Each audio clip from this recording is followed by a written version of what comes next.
स्वागत है। हम लोग पढ़ रहे हैं अप्लाइड मैकेनिक्स सब्जेक्ट, जो civil engineering first year second sem का सब्जेक्ट है, जिसके पिछले वीडियो में हम लोग पिछले लेक्चर में पढ़े थे मशीन के बारे में। मशीन क्या होता है और कुछ मशीन से संबंधित कुछ परिभाषाएं थी, इम्पोर्टेंट टर्म थे, उनके बारे में पढ़े थे। जैसे वेगानुपात हो गया, आपका velocity ratio, mechanical advantage, efficiency क्या होता है, मैकेनिकल इफ़िशियंसी, इनपुट क्या होता है, आउटपुट क्या होता है, आइडियल मशीन क्या होती है और आपकी एक्चुअल मशीन क्या होती है। इन सब के बारे में परिभाषाएं थी जो हम लोग पढ़े थे। और आज हम लोग पढ़ने चल रहे हैं लॉ ऑफ मशीन। मशीन का नियम क्या होता है। किसी भार उठाने वाली मशीन में उसके द्वारा उठाए गए भार तथा इसके लिए मशीन पर लगाए गए प्रयास एफर्ट के बीच संबंध को मशीन का नियम कहते हैं। अब यहाँ पर मशीन के नियम में एक ग्राफ दिखाया गया है, जिसमें आपका एक एक्चुअल मशीन के लिए और एक आइडियल मशीन के लिए है। अब ग्राफ के बारे में हम पहले समझा देते हैं आप लोगों को कि ग्राफ है क्या। इस ग्राफ में जो आपकी ऊर्ध्वाधर एक्सिस है वाई, यह हम लोगों की क्या है, जो हम लोग बल लगा रहे हैं, प्रयास लगा रहे हैं, आयास लगा रहे हैं, जो हम लोगों का एफर्ट होता है, वह है आपका एफर्ट वाई एक्सिस पे हम लोग प्रदर्शित करेंगे। और जो एक्स एक्सिस है, एक्स एक्सिस पे हम लोग लोड को प्रदर्शित करेंगे, जो आप लोगों का क्या है, लोड है। एक्स एक्सिस पे हम लोग क्या करेंगे, लोड को प्रदर्शित करेंगे। तो जब लोड को प्रदर्शित करेंगे तो यहाँ पर आपका जी,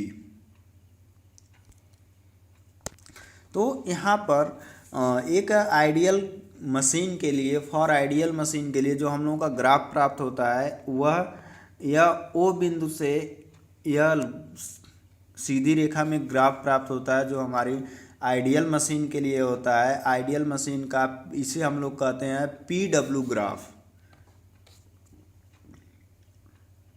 जो हम लोगों का यह मशीन का ग्राफ है, इसे हम लोग पीडब्ल्यू ग्राफ के नाम से भी जानते हैं कि मशीन का पीडब्ल्यू ग्राफ क्या होता है।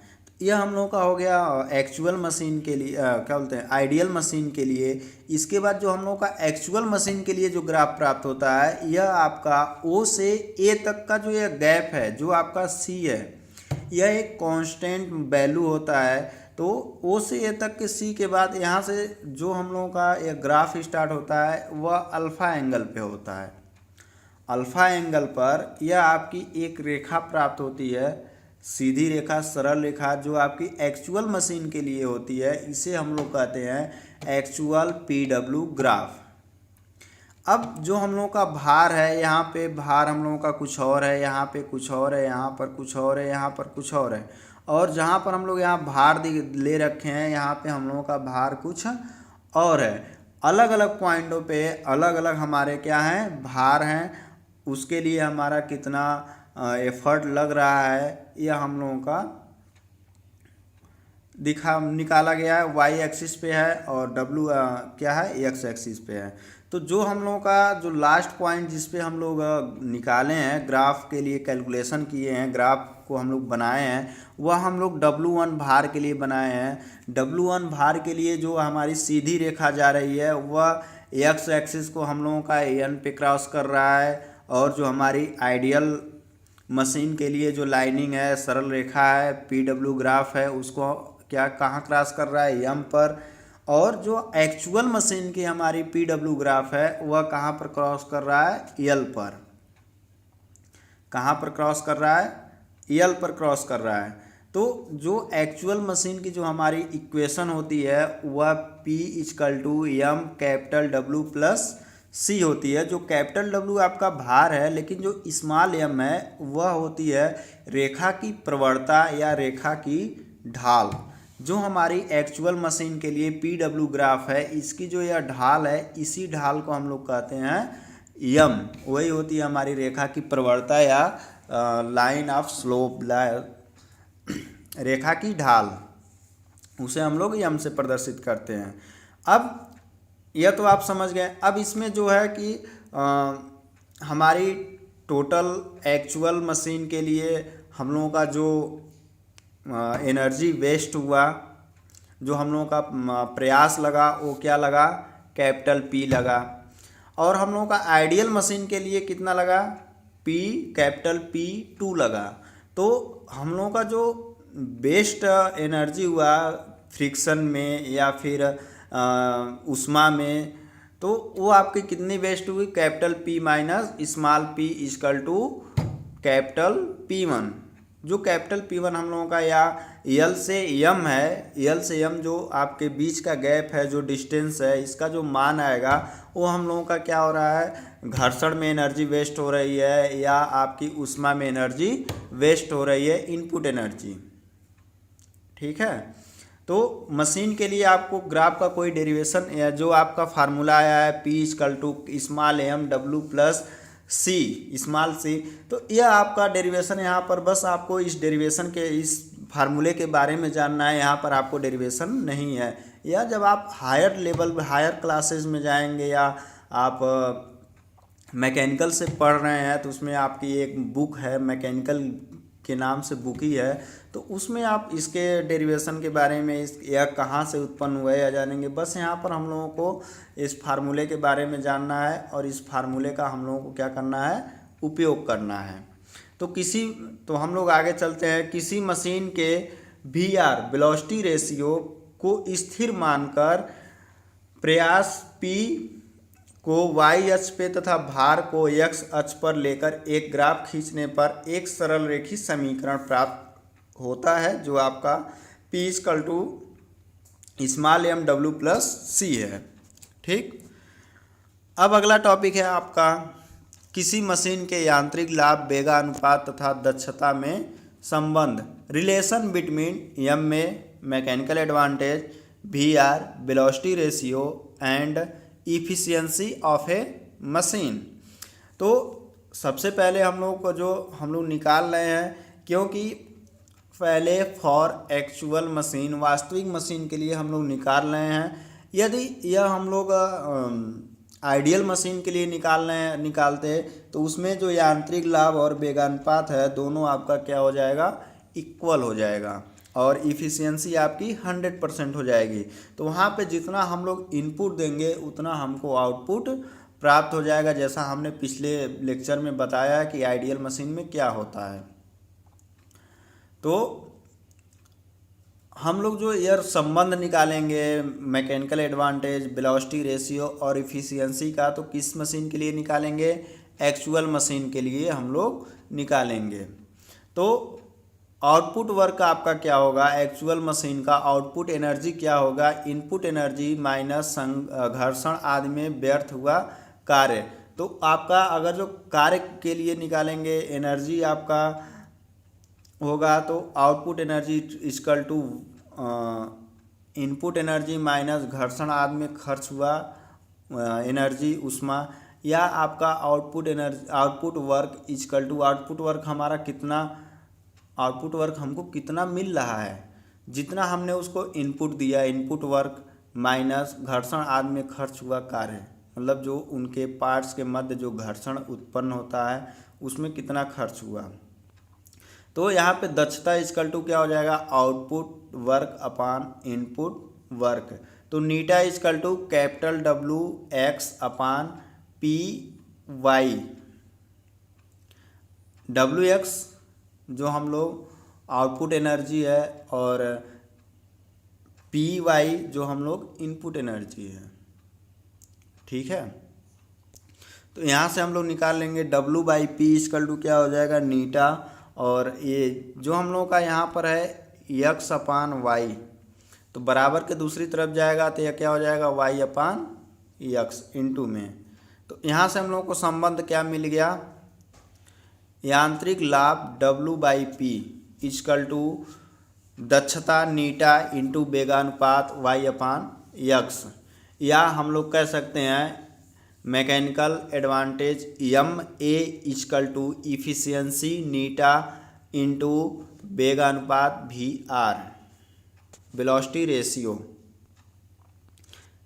तो अब यहाँ से हम लोगों को क्या पता चल रहा है कि जो हमारा आउटपुट है वह क्या है, कम है इनपुट से। Output less than input. Less than input क्यों है? क्योंकि इनपुट का कुछ भाग हम लोगों का घर्षण में या ऊष्मा में खर्च हो जा रहा है, तो जायज़ सी बात है आउटपुट हमारा इनपुट से क्या होगा, कम होगा। तो आउटपुट जब हम लोगों का इनपुट से कम है तो हमारा क्या हो जाएगा, जो इस फार्मूले के अनुसार है, इस फार्मूले के अनुसार यांत्रिक लाभ M A less than velocity ratio, less than क्या है, वेलोसिटी रेशियो वी आर। जो आपकी वास्तविक मशीन की दक्षता होती है सदैव 1 से कम मान में 1 से कम होता है, या जब इसे हम लोग प्रतिशत में व्यक्त करते हैं तो 100% से कम होता है। ठीक, अगला है आपका, अगला टॉपिक है सरल एवं यौगिक machine, simple and compound machine. अब सिंपल एंड कंपाउंड मशीन के बारे में हम लोग पढ़ने चल रहे हैं कि सिंपल मशीन क्या होता है, कंपाउंड मशीन क्या होता है।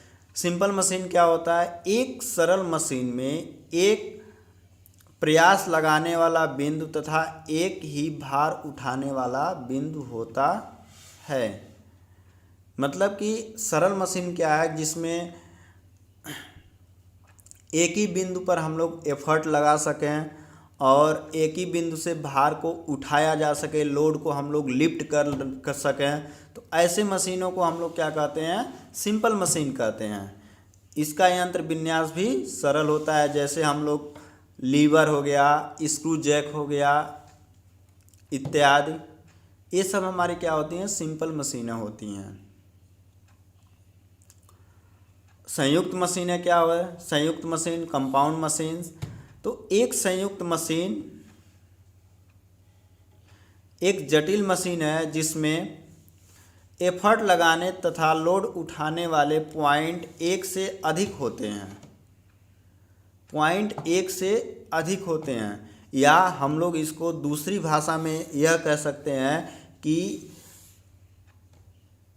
कई सरल मशीनों को मिलाकर जो मशीन बनती है उसे हम लोग कहते हैं कंपाउंड मशीन या संयुक्त मशीन या यौगिक मशीन। इसका यंत्र विन्यास भी जटिल होता है, जैसे खराद मशीन। खराद मशीन आप लोग देखे होंगे।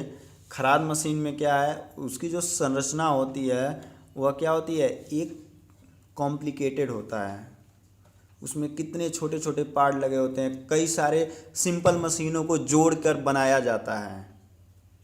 लीवर अलग लगा होता है, उसको उसमें स्क्रू जैक अलग लगा होता है किसी चीज़ को आगे पीछे ऊपर नीचे करने के लिए। तो उसमें सारी सिंपल मशीन, कई सारी सिंपल मशीनों को जोड़ के उसको खराद मशीन को बनाया जाता है। तो आपकी क्या होती है, कंपाउंड मशीन होती है, संयुक्त मशीन या हम कह सकते हैं यौगिक मशीन। अगला शेपर है, प्रिंटर है, ये सब आपकी क्या होती हैं, इत्यादि। कई ऐसे सारी मशीनें हैं, बहुत सारी हैं। अगला है परावर्तित मशीन, रिवर्सेबल मशीन। परावर्तित मशीन क्या होती है, जिस मशीन से एफर्ट हटाने के बाद भी वह भार के कारण विपरीत दिशा में भी कुछ कार्य करने में समर्थ होती है, उस मशीन को रिवर्सेबल मशीन कहते हैं। मतलब कि यदि कोई मशीन चल रही है, हम उस पर एफर्ट लगाए रखे हैं या प्रयास लगा रखे हैं, जिसके कारण वह मशीन क्या हो रही है, चल रही है, कार्य कर रही है। तो जब हम लोग उस मशीन से अपना एफर्ट हटा लेंगे, प्रयास हटा लेंगे, तो हटाने के बाद भी वह मशीन क्या होगी, विपरीत दिशा में कुछ न कुछ क्या करे, कार्य कर सके या कार्य करने में समर्थ हो। समर्थ का मतलब कार्य उसके द्वारा किया जाए या उसके द्वारा किया जा सकता है कार्य। तो ऐसी मशीनों को हम लोग क्या करते हैं, रिवर्सेबल मशीन कहते हैं। इस मशीन की क्रिया को मशीन की परावर्तनीयता, रिवर्सिबिलिटी ऑफ मशीन कहते हैं। इसकी दक्षता 50% से अधिक होती है। अभी हम लोग इसके पहले एक मशीन के बारे में पिछले लेक्चर में पढ़े थे, सेल्फ लॉकिंग मशीन, जिसकी इफिशियंसी क्या होती थी, 50% से कम होती थी। तो जो हमारी सेल्फ लॉकिंग मशीन होती थी उसमें वह मशीन चल रही है, हम लोग एफर्ट लगाएं, एफर्ट के द्वारा हमारी मशीनें चल रही है, तो जब हम लोग जब एफर्ट हटा लेते हैं तो वह मशीन क्या हो जाती है, वहीं पर लॉक हो जाती है, वह आपका विपरीत दिशा में कार्य नहीं करती है, तो उसे हम लोग कहते हैं सेल्फ लॉकिंग। यदि एफर्ट हटाने के बाद मशीन लॉक न हो, क्या हो, विपरीत दिशा में भी कुछ कार्य उससे किया जा सके या कार्य करने में वह समर्थ है, तो ऐसी मशीनों को हम लोग कहते हैं रिवर्सेबल मशीन। अगला पॉइंट है मशीन में घर्षण। अब मशीन में घर्षण, फ्रिक्शन इन ए मशीन। अभी हम लोग इसके पहले जब हम लोग ऊपर लॉ ऑफ मशीन पढ़े थे तो उसमें हमने बताया था कि हमारी घर्षण में जो हानियां हो रही हैं क्या हो रही हैं। तो मशीन में कुछ न कुछ घर्षण होता है, घर्षण के कारण कुछ न कुछ हमारी लॉसेस होती हैं। तो क्या है घर्षण में नष्ट प्रयास, क्या है, वास्तविक प्रयास माइनस आदर्श प्रयास। घर्षण में नष्ट प्रयास क्या है, जो हम लोग एफर्ट दे रहे हैं किसी भी मशीन को, तो हमारी वास्तविक मशीन के लिए कितना है और आदर्श मशीन के लिए कितना है, दोनों का जो अंतर होगा उतना एफर्ट हमारा क्या हो रहा है, घर्षण में नष्ट हो रहा है। एक्चुअल मशीन को हम एफर्ट दे रहे हैं चलने के लिए, चल रही है, और हम आदर्श मशीन को एफर्ट दे रहे हैं चलने के लिए और वो मशीन चल रही है, तो दोनों के एफर्ट के बीच का जो अंतर होगा, वास्तविक, एक्चुअल एंड आइडियल, दोनों के बीच का जो अंतर होगा, डिफरेंस होगा, वही हमारा क्या होगा, घर्षण में नष्ट हुआ एफर्ट होगा। किसी भार W1 के मान पर N से ऊर्ध्वाधर रेखा NML खींचे, जो कि आदर्श मशीन रेखा OM तथा वास्तविक मशीन रेखा AL को क्रमशः M व L पर काटती है। OM को M पर और AL को क्या करती है, L पर काटती है। इस प्रकार W1 भार के लिए NL द्वारा वास्तविक प्रयास तथा M द्वारा आदर्श प्रयास ज्ञात होता है। अतः घर्षण में नष्ट प्रयास क्या हो जाएगा आपका, ML = NL माइनस NM। यह जो ग्राफ है यह आपका वही, अभी हम लोग इसके जस्ट पहले इसी लेक्चर में हम लोग ऊपर पढ़े हैं, सबसे पहला टॉपिक मशीन का नियम, सेम वही ग्राफ है। इस ग्राफ में W1 भार के लिए, उसमें भी हम अभी बताए हैं, ऊपर भी बताए हैं, W1 भार के लिए हमारी एक्चुअल मशीन के लिए जो हमारा एफर्ट यूज हो रहा है वो क्या हो रहा है, कैपिटल P, जो हमारा N से L तक है। लेकिन आइडियल मशीन के लिए जो हमारा एफर्ट यूज हो रहा है क्या हो रहा है, यहाँ पर P1 लिखा गया है, और इसके पहले जो मशीन लॉ मशीन में यहाँ पर हमने P2 दर्शा रखा, लेकिन यहाँ पर P1 दर्शा रखा है। तो यह है आपका N से M तक। तो हमारा घर्षण में कितना हमारा एफर्ट गया है वह हमको कहाँ से मिलेगा, जो हमारी एक्चुअल होगी N से L, इसमें से कितने को माइनस कर देंगे, M से N, तो माइनस करने के बाद जो L से M यह बचेगा, यही हमारा क्या होगा, घर्षण में नष्ट एफर्ट प्रयास। ठीक, अगला टॉपिक है हम लोगों का भार उठाने वाली मशीन का अधिकतम यांत्रिक लाभ।